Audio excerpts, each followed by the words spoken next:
Doctor Prabhas मिश्र मो सहित सामिल होती ओडिशार जनाशुना अर्थनीतिज्ञ डॉक्टर मिश्र मु आपंठू जानापी चाहिए वर्तमान समय मोहन माझी सरकार जो बजेट आगत करिसंती ओडिया अस्मितार कथा कहुआ लोकों ये सरकार अच्छी कौन नुआ नुआ कथा आप देखिले बजेट रे 24 वर्ष पर गोटे नुआ सरकार आसी नुआ अर्थनीति आसबार स्वप्न आम देखु कौन नुआ जिनस आप देखुं 24 वर्ष पर जेहेतु आम गोटे नुआ सरकार देखीचु एवं लोकंकर निश्चित भाव गोटे अनेक गुड़े आशा रही जेहेतु अनेक गुड़े आशा थिला सरकार एथरक बजेट रे केवल प्रायोरिटी देइचंती जे तांकर मैनिफेस्टो रे जहाँ जहाँ कहिथिले जहाँ जहाँ प्रतिश्रुति देइथिले एवं सेही प्रतिश्रुति से पूर्ण करबा लागि चेष्टा करिसंती। तो धान 3100 टंका क्विंटल पिछा दिया गला डॉक्टर प्रभास आमे देखुछु जे सुभद्रा योजना कार्यकारी करा गला 50,000 टंका भाउचर मिलिबो 10,000 कोटी टंका आलोकेशन करा गला आउ जो भत्ता थिला भत्ता कथा कहुला 3,500 टंका दिया जीवो भत्ता 80 वर्ष जो माने ऊर्ध्व से प्रथम ये भत्ता आरंभ करा जीवो तो केवल मैनिफेस्टो रे जहाँ थिला सेया को सरकार देछन ना आउ किछि नुवा दिग आपण देखि पारुछन एथरे दुईटी जिंस सरकार करछंती काना सरकारन पई दुईटी मुख्य चैलेंज थिला जे समांतराल योजना जति की अछि उदाहरण स्वरूप कालिया योजना आउ पीएम किसान योजना एवं आयुष्मान भारत और विजु स्वास्थ्य कल्याण योजना लोक मैंने दी आड़ पैसाटा पाउले तेणु एबे सरकार ता गोटे बालांस करबा लगी तो दीटा योजना को मिश्रण करी नुआ नुआ योजना सब करिसेंता गोटे सरकार पई मुख्य चैलेंज थिला एवं सरकार आपण टिके हम दर्शक मान को बुझे दियंतु कालिया योजना परे जो योजना सीएम किसान योजना आसुची तो यार रूपरेख कौन हम बोली आपण भाबुचंती केते टंका प्रकृत रे लोक चासी को हाथ को आसीबो नहीं सरकार आगुर भी आमे बहुत समय आमे अनेक जगह वितर्क रुए जे जदि सरकार कना टोटल टा मिसै देले 8,000 एवं 4,000 मिसिकरी जदि हम 12,000 टंका लोक मान पाउथिले ताले 12,000 टंका रु जदि टंकाटे भी कमी जिवो ताले जन असंतोष सृष्टि हो तेणु सरकार जेते चेष्टा करचंती जे पैसाटा को सेतिकरी रखिबे किंतु जेहेतु सेटा गोटे कालिया योजना थिला पुराना सरकार ना थिला तेणु खाली नाटा को परिवर्तन करचंती एवं नुआ योजना रे सेमती पैसाटा रखिचंती केवल राज्य सरकार ठारू पैसाटा ही आसीबो। सिमिलरली आमे जो देखिबा आयुष्मान भारत आउ विजु स्वास्थ्य कल्याण योजना विजु स्वास्थ्य कल्याण आउ योजना रखिनांती ताको मध्ये नाम परिवर्तन करचंती गोपबंधु जन आरोग्य योजना हाँ तेणु से प्रधानमंत्री जन आरोग्य योजना को आ सहित मध्य मिश्रण करचंती तेणु मिश्रण क्लियर कर दियंतु जे प्रकृत रे एणिकी कालिया योजना रे जेतिकी टंका लोकंक हाथ को जाउतिला सेतिकी टंका जीवो ना कमिबो ना सेतिकी टंका जीवो ए पर्यंत जहा भाषण रु जणा पडुची काने सेमित तो कुआ जायनि जे बजेट स्पीच तो डिटेल कहि परिबे नै जे केते सेई टंका रहिबो बा कमि जीवो किंतु सरकार जहाँ दृष्टिभंगी थिला विभिन्न समय रे प्राक बजेट वितर्क रे जहाँ आमे देखिचु सरकार आमे अंशग्रहण करिचु आमे देखिचु से पैसा कमेबेनी स्कीम सेमते रहइबो योजना अमाउंट सेतिक रहइबो केवल नाम परिवर्तन हेबो एवं राज्य योजना सहित मिश्रण हेबो एवं केंद्र पैसाटा केंद्र अंशधन भाबदर रहइबो ए जो सीएम किसान योजना कालिया योजना परिवर्तन हेछि ता पई 1935 कोटी टंका रो व्यवहार करा जायछि तो आपण भाबुछन 1935 कोटी टंका कालिया योजना रो विकल्प हेइ परिबो हां 1900 कोटी टंका हेइ परिबो जदि बा हमर आगुरु अधिका थला से केंद्र योजना जो पैसाटा आसुची प्रधानमंत्री किसान योजना जो पैसाटा आसुची तन सेही पैसा को मिसेई ए पैसा ए योजनाटा से मान करिवे तेणु एटा कहउछन कालिया योजना रे लोक जेतिकी टंका पाउथिले सेतिकी टंका पाइबे एथुर कमिबार संभावना नाही संभावना नहीं द्वितीय कथा हूँ क्विंटाल पिछा धान सर्वनिम्न मूल्य 3100 टंका लोक मिल ये हूँ एक्स्ट्रा एडवांटेज अर्थात भारतीय जनता पार्टी जो प्रतिश्रुति देइतिला जे धान क्विंटाल पिछा आम 3100 टंका दबु से प्रतिश्रुति को ନୂଆ ସରକାର ପାଳନ କଲେ 3100 ଟଙ୍କା ଏଣିକି ଧାନ କ୍ୱିଣ୍ଟାଲ ପଛେ ମିଳିବ। ଓଡ଼ିଶା ସରକାରଙ୍କର ବଜେଟରେ ଏଥିପାଇଁ ଟଙ୍କାର ବ୍ୟବସ୍ଥା କରାଗଲା। ସୁଭଦ୍ରା ଯୋଜନା ମଧ୍ୟ ସେମିତି ଗୋଟିଏ ଯୋଜନା ଯାହା ଇଲେକ୍ସନ ବେଳେ ମ୍ୟାନିଫେଷ୍ଟୋରେ କୁହାଯାଇଥିଲା, ଇସ୍ତାହାରରେ ସରକାର ସେଇ କଥା ରଖିଛନ୍ତି ଆଉ ବଜେଟରେ ସୁଭଦ୍ରା ଯୋଜନାକୁ କାର୍ଯ୍ୟକାରୀ କରିବା ପାଇଁ ବ୍ୟୟବରାଦ କରାଯାଇଛି। 10,000 କୋଟି ଟଙ୍କାର ବ୍ୟୟବରାଦ କରାଯାଇଛି। ନାଇଁ କିନ୍ତୁ ସୁଭଦ୍ରା ଯୋଜନା ବାବଦରେ ମୁଁ କହିବି ଯେ ସୁଭଦ୍ରା ଯୋଜନା ବାବଦରେ ଆପଣଙ୍କର 50,000 ଟଙ୍କାର ଭାଉଚର ଯଦି ଗୋଟେ ମହିଳା ପିଛା ଦିଆଯାଉଛି, ମୋର ଯାହା କାଲକୁଲେସନ ଥିଲା, କାରଣ ସେ ମ୍ୟାନିଫେଷ୍ଟୋରେ କହିଥିଲେ ସମସ୍ତ ମହିଳା, ସେ କହିନଥିଲେ ଗରିବ ମହିଳା ବୋଲି। ସମସ୍ତ ମହିଳା ମାନେ ଟ୍ୟାକ୍ସ ପେୟରକୁ ମାଇନସ୍ କରିଦେବେ ଏବଂ ଯେଉଁମାନେ ସରକାରୀ ଚାକିରି କରିଛନ୍ତି ସେମାନଙ୍କୁ ମାଇନସ୍ କରିବେ। ମାଇନସ୍ କଲେ ମଧ୍ୟ ଯଦି ପର ଫ୍ୟାମିଲି ଜଣକୁ ଦଉଛନ୍ତି ବି, ତାହେଲେ ଆମର 1 କୋଟି ମହିଳା ଆମର ଉପକୃତ ହବା କଥା। ପର ଫ୍ୟାମିଲି ମହିଳାଙ୍କୁ ଜଣକୁ ଦେଇପାରିବେ ନାହିଁ, ତା ଦ୍ୱାରା ପରିବାର ମଧ୍ୟରେ ବିଶୃଙ୍ଖଳା ସୃଷ୍ଟି ହେବ। ତେଣୁ ସେ ଯଦି ଦିଅନ୍ତି ତାହେଲେ 50,000 କୋଟି ଟଙ୍କାର ଆବଶ୍ୟକତା ଥିଲା। ସେ 10,000 କୋଟି ଟଙ୍କା ଏବେ ଆବଣ୍ଟନ କରିଛନ୍ତି, ତାମାନେ ସେ ଗୋଟେ କୋଉଠି ରେଷ୍ଟ୍ରିକ୍ସନ କରିଛନ୍ତି ଯେ ଏ ବର୍ଷ କିଛି ଲୋକଙ୍କୁ ଦେବେ ଏବଂ 2 ବର୍ଷରେ ୟାକୁ ସାରି ପାରିବେ ନାହିଁ। ଯଦି ଏ ବର୍ଷ 10,000 କୋଟି ଟଙ୍କା ରଖିଛନ୍ତି, ନେକ୍ସଟ ଇୟରକୁ ରଖିଲେ 20,000 କୋଟି ଟଙ୍କା ରଖିବେ। ତେଣୁ ସର୍ବମୋଟ ସେ 30,000 କୋଟି ଟଙ୍କା ଭିତରେ ଯଦି ସୀମିତ କଲେ, ତାହେଲେ କେବଳ ସିଲେକ୍ଟିଭ ମହିଳାଙ୍କୁ ସେ ଦଉଛନ୍ତି। ଏଇଟା ଯାହା ସୂଚନା ଦଉଛି, ମାନେ ସ୍କିମର ରୂପରେଖ ଯାହା ସୂଚନା ଆପଣ ଦଉଛି। କହୁଛନ୍ତି ସୁଭଦ୍ରା ଯୋଜନା ପାଇଁ 50,000 କୋଟି ଟଙ୍କାର ଆବଶ୍ୟକତା ଅଛି। 50,000 ଯଦି crore, ହଁ ହଁ ଯୋଉଥିପାଇଁ ଯଦି ସିଏ ମାତ୍ର 10,000 କୋଟି ଟଙ୍କାର ବ୍ୟୟବରାଦ କରାଯାଇଛି। ଏ ହଁ ବହୁତ ବଡ ଆମ୍ବିସିୟସ୍ ସ୍କିମ୍ ଯେ ମହିଳାଙ୍କ ପାଖରେ ଆମେ ଟଙ୍କା ପହଞ୍ଚେଇ ଦବୁ। 50,000 ଟଙ୍କାର ଭାଉଚର ଦବୁ, ଯୋଉ ଭାଉଚରକୁ ବର୍ଷକ ଭିତରେ ମହିଳାମାନେ ଏନକ୍ୟାସ କରିବେ। ଗୋଟେ ଭାଉଚର ଆସି ପହଞ୍ଚିବ ମହିଳାଙ୍କ ପାଖରେ, ଯୋଉ ଭାଉଚରକୁ ସେମାନେ ଏନକ୍ୟାସ କରିପାରିବେ, 50,000 ଟଙ୍କା ଖର୍ଚ୍ଚ କରିପାରିବେ। ଏ ଭାଉଚରଟି କେମିତି ହବ ବୋଲି ଆପଣ ଭାବୁଛନ୍ତି ଡକ୍ଟର ପ୍ରଭାସ? ଭାଉଚରଟି ଦେଖା ହଉଥିଲା ଯେତେବେଳେ ଡିସ୍କସନ ବି ହୁଏ ବା ସରକାରଙ୍କ ଯାହା ଦୃଷ୍ଟିଭଙ୍ଗୀ ଥିଲା, ସରକାରଙ୍କ ଭାରି କ୍ଲିୟର ଦୃଷ୍ଟିଭଙ୍ଗୀ ଥିଲା, ଯାହା ଡିସ୍କସନ ଜଣା ପଡିଥିଲା, ଏଇ 50,000 ଟଙ୍କାରେ ମହିଳା ମାନେ ସ୍ୱାବଲମ୍ବୀ ହବାର ଚେଷ୍ଟା କରିବେ। ସେମାନେ ସିଲେଇ ମେସିନଟେ କିଣିପାରିବେ, କିଏ ଛୋଟ ଦୋକାନଟେ କରୁଛି ସେଠି ନେଇ ଖର୍ଚ୍ଚ କରିପାରିବ। ସେଠି 1,000 ଟଙ୍କା 2,000 ଟଙ୍କା ଯୋଉ ସ୍କିମ୍ ଚାଲିଛି ବିଭିନ୍ନ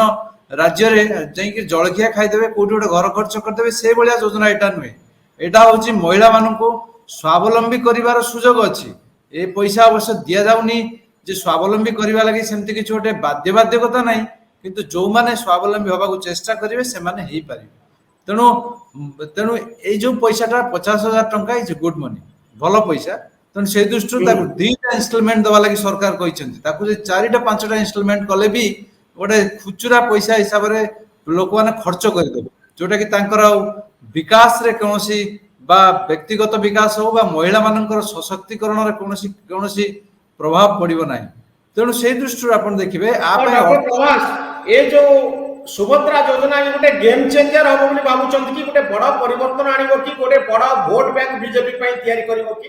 ସୁଭଦ୍ରା ଯୋଜନା ଆଉ 25 ଲକ୍ଷ ଲାଖପତି ଦିଦି, ସେ ହଁ, ଦିଟା ଗୋଟେ ବଡ ଗେମ୍ ଚେଞ୍ଜର ହବ। ଏବଂ ସୁଭଦ୍ରା ଯୋଜନା 1262 କୋଟି ଟଙ୍କା ଲକ୍ଷପତି ଦିଦି ପାଇଁ ବ୍ୟୟବରାଦ କରାଯାଇଛି। ସେଇଟା ଟିକେ କମ ଦିଦି ଅଛି, ମାନେ ଲକ୍ଷପତି ହେବେ ଗାଁରେ। ସେଇଟା ଟିକେ କମ ଅଛି। ଯଦି 25 ଲକ୍ଷ ମହିଳା ଯଦି ଲକ୍ଷପତି ଦିଦି ହେବେ, ତାମାନେ 5 ଲକ୍ଷ ପ୍ରତ୍ୟେକ ବର୍ଷ ହେବେ। ବର୍ଷକୁ ଆପଣଙ୍କର ହେଲେ 40,000 ମହିଳା ଲକ୍ଷପତି ଆପଣ ବାହାରିବେ। ଆପଣ 40,000 ମହିଳା ଲକ୍ଷପତି ଯଦି କରିବେ, ଏକ୍ଜିଷ୍ଟିଂ ଲକ୍ଷପତି ମୁଁ ଜାଣିନି ଆମ ରାଜ୍ୟରେ କେତେ ଜଣ ମହିଳା ଲକ୍ଷପତି ଆପଣଙ୍କର ଅଛନ୍ତି, ଏବଂ ଏକ୍ଜିଷ୍ଟିଂ ଲକ୍ଷପତି ଯଦି ନ ନେବେ, ଯଦି ମାସକୁ ଆପଣ 40,000 ଲକ୍ଷପତି ଆପଣ କାଢିବାକୁ ଚେଷ୍ଟା କରିବେ, ବର୍ଷକୁ 5 ଲକ୍ଷ ଲକ୍ଷପତି ମହିଳା ଆପଣ ସୃଷ୍ଟି କରିବେ, ତାହେଲେ ନିଶ୍ଚିତ ଭାବରେ ଅଧିକା ପଇସା ଦରକାର ଏବଂ ଅଧିକା ଇନଭେଷ୍ଟମେଣ୍ଟର ଆବଶ୍ୟକତା ଅଛି। 10,000 କୋଟି ଟଙ୍କା ଯୋଉ ଦଉଛନ୍ତି, 10,000 କୋଟି ଟଙ୍କା ନିଶ୍ଚିତ ଭାବରେ 25 ଲକ୍ଷ ଲାଖପତି ଦିଦି ସୃଷ୍ଟି କରିବାରେ ସହାୟକ ହବ। ଏଇ ଦିଟା ଯୋଜନା ହଉଛି ଇଣ୍ଟରଲିଙ୍କଡ, ବା ତାର ଏଇ ଦିଟା ଏ ସମ୍ପର୍କ। ଲକ୍ଷପତି ଦିଦି କେମିତି ତିଆରି ହେବେ ଡକ୍ଟର ପ୍ରଭାସ? ଲକ୍ଷପତି ଦିଦି ହବାର ବିଭିନ୍ନ ବାଟ ଅଛି। ଯୋଉମାନେ ଫାର୍ମ ସେକ୍ଟରରୁ ବା ଯୋଉମାନେ କୃଷି କରୁଛନ୍ତି, କାରଣ ମହିଳା ଚାଷ କରିକି ଜଣେ ଲକ୍ଷପତି ହବାର ସ୍ୱପ୍ନ ଦେଖିବା 5 ବର୍ଷ ଭିତରେ ପୁରୁଷ ମାନେ ତ ହେଇପାରିଲେନି। ମହିଳା ଚାଷୀ ତ ଆମର ଅଛନ୍ତି, ଏପର୍ଯ୍ୟନ୍ତ ଆମେ ଜାଣିନେ महिला सेंसस तो भी ହେଇନି महिला चाषी केते अछंती तेणु चाषरू हेई पारिए बोली आमे के भाई परिबा नाही सेमाने जहाँ भी हेबे अल्प किछि हेबे सेमान छोट छोट व्यापार करिकिरी बा बिजनेस करिकिरी पूर्व सरकार गोटे प्लेटफॉर्म क्रिएट ऑलरेडी कर देछि जोटी मिशन शक्ति गोटे थिला जोटी आमे कहउथिले जे 70 लाख आपनकर मिशन एसएससी शक्ति जारी रहइबो मेक इन ओडिशा जारी रहइबो दुईटी घोषणा आସୁଛି बजेट रे मेक इन जेहेतु ओडिशा और मिशन शक्ति रहइबो तार किछि परिवर्तन हबो नाही तो मिशन शक्ति रो प्लेटफॉर्म जेहेतु अछि ताकू ना बदलै पारंती बा ताकू कार्यक्रम बदलै पारंती किंतु सेई दिगरे जेहेतु चलीथिला जे महिला सशक्तिकरण कार्यक्रम तो सेई प्लेटफॉर्म को यूज करी वर्तमान सरकार महिला सशक्तिकरण करि पारंती एवं सेई पूर्व सरकार समय मध्य किछि महिला उद्योग सृष्टि हेइचंती सफल होई न थाई पारंती तांको पाखरे अर्थ जाइछि तांको एवं सेमाने कोनोसी ना कोनोसी जगह बाजार संपर्क बिकी पारि नांती जदि प्रोडक्शन किछि करिसंती तांको विक्रय समस्या सृष्टि हेइछि बाजार रे पहुंची पारिनी जिंस गुडिको तने एई किछि साहाय्य जदि दिया जाय ताले 25 लाख लाखपति दीदी जो सरकार सृष्टि करबा लागि उद्देश्य रखिसंती निश्चित भाव सफल हेई पारिबे सरकार हां 5 वर्ष रे खाली पडिथिबा 1.5 लाख पदवी पूरण हो बोली बजेट रे घोषणा करा जायछि 2 वर्ष मध्य 65,000 खाली पडिथिबा पदवी पूरण हो सरकारी चाकरी मिलिबो 2 लाख सरकारी 1.5 लाख पदवी पूरण हो 5 वर्ष भितरे 2 वर्ष मध्य 65,000 पिला सरकार रे चाकरी पाइबे सरकारी चाकरी मिलिबो सरकारी चाकरी आपण जानिछंती ओलंपिक रे गोल्ड मेडल पाइबा जहा आम गाँव पिला माने गोटे सरकारी चाकरी पाइबा सैया तेणु बीजेपी सरकार कहउचंती आमे सरकारी चाकरी दबु 2 वर्ष रे 5 वर्ष रे 1.5 लाख 2 वर्ष मध्य 65,000 मिलिबो चाकरी सरकारी चाकरी रा हमर वैकेंसी बहुत अछि आपण जदी गोटे गोटे डिपार्टमेंट मु कहबी जदी school and mass education department रे 2018-19 रे 198,000 स्टाफ थिले 2021-22 रे से स्टाफ कमी गले 192,000 स्टाफ हे गले गोटे गोटे डिपार्टमेंट रे 21,000 स्टाफ थिले गोटे डिपार्टमेंट रे SC ST and TI SC ST development department रे आपण जते बेले 2024-25 रे 10,000 स्टाफ कमी जाई छथि तेणु जते बेले वैकेंसी बा जो हमर मेन इन पोजीशन जते बेले आपण कैलकुलेशन हेइतिला तार पूर्ण हिसाब करा हेइतिला तेणु सरकारी पोजीशन बा सरकारी कर्मचारी संख्या बढ़ेबार आवश्यकता अछि नहले लोक माने सेवा पाई परिबे नाही केवल health department education department agriculture department रो विलेज एग्रीकल्चर वर्कर जे कि गोटे चासी पाखरे गोटे गोटे परामर्श दवा पई गोटे चासी रो कोनोसी असुविधा ला ता पाखरे की अछि ता पाखरे ब्लॉक को सेते बाटो दौड़ जाई परिबो नै ते विलेज एग्रीकल्चर वर्कर ता पाखरे रहया दरकार विलेज एग्रीकल्चर वर्कर अपन चारिटा पंचायत को गोटे गोटे लोक संभाळुची तेणु से क्षेत्र में विलेज एग्रीकल्चर वर्कर मध्य वैकेंसी अच्छी तेणु अनेक गुड़े अपना हेल्थ डिपार्टमेंट रे पैरामेडिक्स वैकेंसी अच्छी अपन जानतु जब देखिए डॉक्टर कथा छाड़तु primary health centre community health centre sub centre जोटा गाँव रे गोटे लोकर देह खराब जतले हुए से उपकेंद्र को जाए स्वास्थ्य उपकेंद्र ही तार सब किछि से जगह रे वैकेंसी आपण मो सहित एकमत हेबे बेकारी दूरीकरण योजना रे सरकारी चाकरी को शामिल करा जिबा उचित नुहे ना नहीं बेकारी दूरीकरण हे पर लोकों को खुशी करबो एथि पई सरकारी चाकरी खुलिबो एटा गुटे सरकारी चाकरी द्वारा बेकारी दूरीकरण हे परिबो नाही सरकार चाकरी दवा संस्था नुहे सरकार चाकरी देबे केवल लोकमान को सेवा जोगाई देबा पई किबळे गुणात्मक सेवा जोगाई दिया जीवो सरकार चाकरी देबे जो जोगार जोगाई देबा बा लोकमान को नियुक्ति दबा सेटा होची मेक इन ओडिशा जो चलीथिला जो समय सरकार अनेक परिमाण सफल हे पारि नांती तेणु जदि बड़ बड़ इंडस्ट्री से शिल्प कल कारखाना एवं कृषि क्षेत्र को कमर्शियलाइज करबा व्यवसायीकरण करबा से सब रे बेसी चाकरी मिलिबो ये सब चाकरी जो होबो लोकमान को सेवा जोगाई दबा लोकमान को गुणात्मक शिक्षा गुणात्मक स्वास्थ्य जेतिकी पैसा सरकार खर्च करचंती ताकू गुणात्मक भाव में खर्च करि पारिबे केवल जदि हमर ह्यूमन रिसोर्सेस मानव संबल हमर ग्राउंड लेवल रे रही पारले ताले जाई करी हमर लोक माने गोटाई लोकटी स्वास्थ्य पाइबो ठीक से एवं शिक्षा पाइबो जदि गाँव पाखरे डाक्टरटी नथिबो ताले से तार किछि देह खराब हैला 500 किलोमीटर दूर आसी कटक हॉस्पिटल आसे लोकटा बंचितिबो कि तो सेही दृष्टि आपण देखिबे डॉक्टर प्रभात आ गोटे बड़ कथा मु दुईटी दिग ऊपर आलोचना करिवा पई चाहिबी गोटे होची धान 3100 टंका क्विंटल पिछा बीजेपी सरकार गोटे बड़ पदक्षेप नै चंती ଏ ଆ ଦ୍ୱାରା ଗୋଟେ ବଡ଼ ଧରଣର ଲାଭ ହବ ବୋଲି ଆପଣ ଭାବୁଛନ୍ତି କି? ସେଇଟା ଦେଖନ୍ତୁ, এইটা ଗୋଟେ ଲାର୍ଜର ଅବଜେକ୍ଟିଭ ର ଗୋଟେ ଲକ୍ଷ୍ୟ, ବୃହତ୍ତର ଉଦ୍ଦେଶ୍ୟ ଗୋଟେ ହଉଛି ଯେ ଫାର୍ମର ମାନଙ୍କର ବା କୃଷକ ମାନଙ୍କର ରୋଜଗାରକୁ ଡବଲ କରିବେ। ସେମାନେ ଏମଏସପି ଯୋଉ ବଢେଇଛନ୍ତି ସେଟା ଗୋଟେ ପ୍ରଥମ ପଦକ୍ଷେପ ହିସାବରେ ସରକାର ଭାବନ୍ତୁ, এইটা ଗୋଟେ ସମ୍ପୂର୍ଣ୍ଣ ପଦକ୍ଷେପ ବୋଲି ନ ଭାବନ୍ତୁ। ମୋର ଯାହା ମତାମତ, ଯଦି ଆପଣ ଏମଏସପି କୁ ଖାଲି ବଢେଇକିରି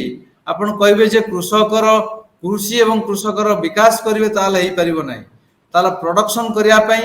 ତାକୁ ଜଳସେଚନ ସୁବିଧା ଦରକାର। ତାକୁ ସେଇ ଯୋଉ ଖାଲି ଧାନ କଲେ ହବ ନାହିଁ, ଧାନ বা সেই ক্রপ কলে হব নাই, সে মধ্যে ভেজিটেবল মধ্যে চাষ করছি, ভেজিটেবল মধ্যে গোটে ডিস্ট্রেস সেল মধ্যে করছি। আপন মানে দেখিথিবে যেতবে টমাটো মধ্যে সেমতি ফোপড়া হয়ে যায়, কোবি মধ্যে ফোপাড় দিয়ন্তি, পিঁয়াজ পচি যায়, শীতল ভଣ୍ଡার আম পাখে অভাব আছে। তেণু শীতল ভণ্ডার কোটা ভালো আছে কোটা খারাপ আছে আম পাখে লিস্ট বি নাই। পঞ্চায়েত ওয়াইজ শীতল ভণ্ডার করিবার আম পাখে শক্তি ଅଛି, সম্বল বি ଅଛି। সরকার কেন্দ্রে অছন্তি, রাজ্যের মধ্যে অছন্তি। পঞ্চায়েত ওয়াইজ 6000 পঞ্চায়েত রু যদি 3000 পোটেনশিয়াল পঞ্চায়েত সরকার ভাবନ୍ତି যে সেটি শীতল ভণ্ডার করিবে, সোলার পাওয়ার সোলার অপারেটেড শীতল ভণ্ডার করিবে,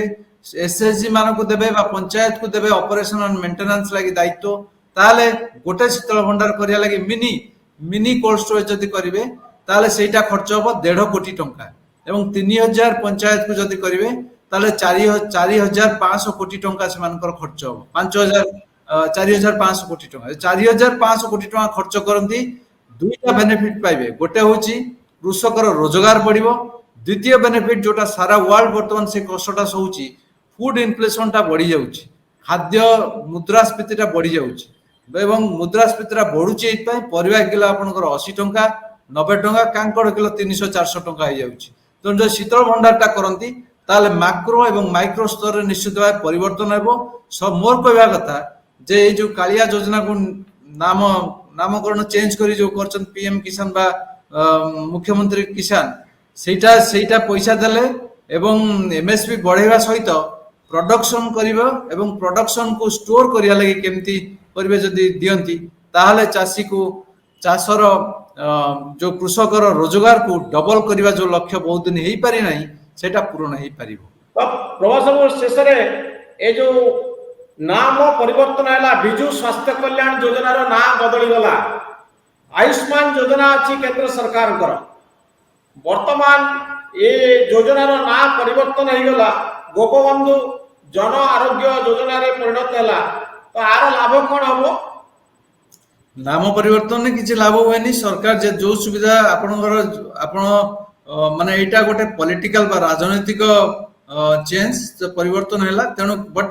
বিজু স্বাস্থ্য কল্যাণ লোক মানে বি সুবিধা পাউଥିଲେ, ক্যাশলেস ট্রিটমেন্ট পাউଥିଲେ। গোটে লোক যেত যাউଥିଲା, এটা গোটে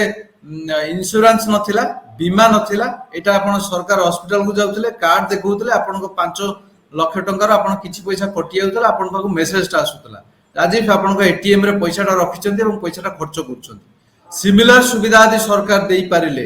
তাহলে যাইকি হব, নহলে যদি বীমা ভায়া আপনার গোটে মেডিক্লেম ইন্স্যুরান্স বি করথিবে, আপনার যেত অপারেশন কু যাবে আপনার ইন্স্যুরান্স দুনিয়া কথা কইব যে এ পয়সা দেবি সে পয়সা দেবিনি, সে পয়সা 50,000 অধিক হলে দেবিনি। সেই জিনিস আপনার দেখবে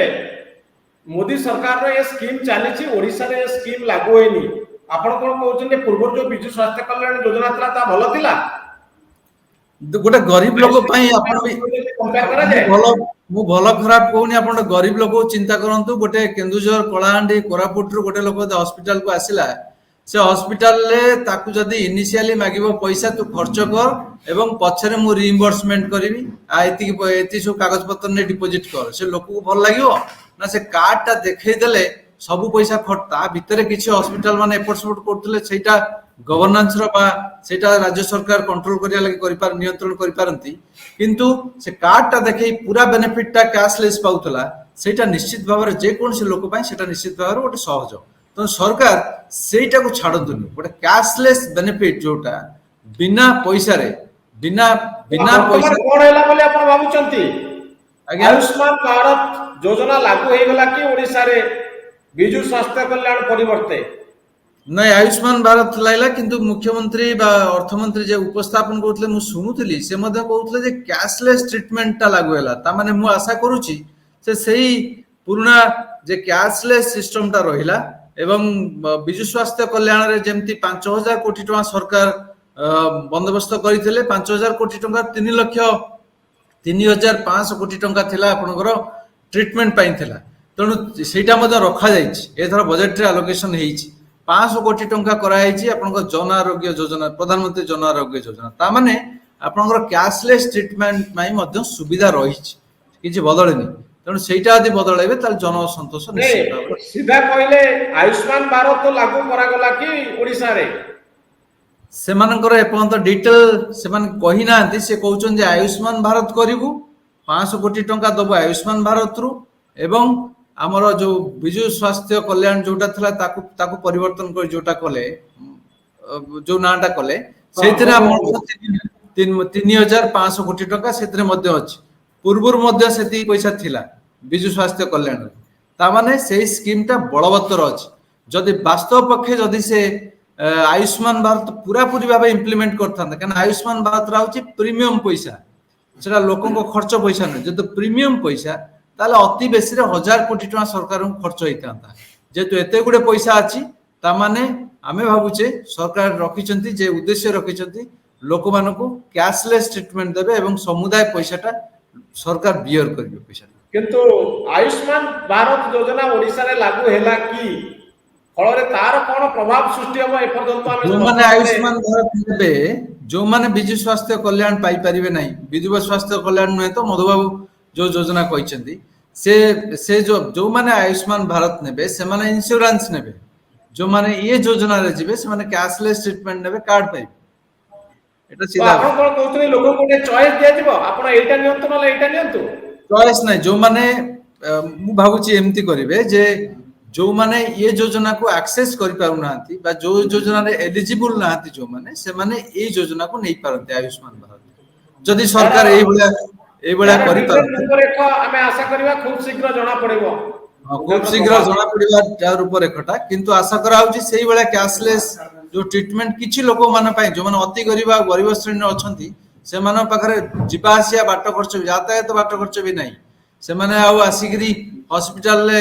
एडमिशन करो आमे पछरे पैसा दबो से भलिया करंतुनी जो गरीब अति गरीब श्रेणी अछंती से माने सीधा सीधा आसी ट्रीटमेंट होतो से सुविधाटा अच्छी सरकार पाखरे रखी चंदी बजट उपस्थापन बेले मुजा सुनी बहुत धन्यवाद डॉक्टर प्रभास आपनकर मतामत पाई बहुत धन्यवाद।